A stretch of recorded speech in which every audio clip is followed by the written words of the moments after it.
Hi, I wanted to cover upgrading the memory on a QNAP TS-439 Pro II Plus. It currently has 1 GB of memory and I'm going to double that. So I'm going to remove the current one, the current memory, and replace it with a double the capacity.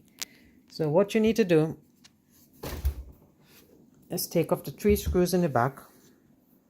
1, 2, and 3.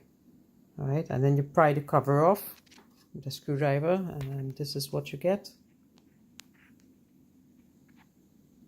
All right, and then you need to disconnect this connector to get access to the memory underneath.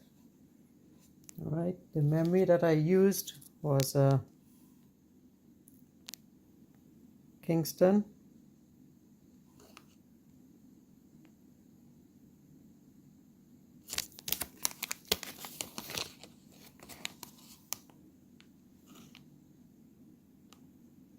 (2 GB) module DDR3.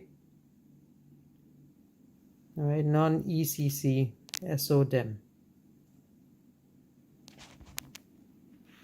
Yeah, I actually didn't have to remove the memory or the cable. All you needed to do was pull this out, and it comes out, and you could just slot the new one in and just push it back in, and it clicks into place. And I'm going to close it up, and that should be it.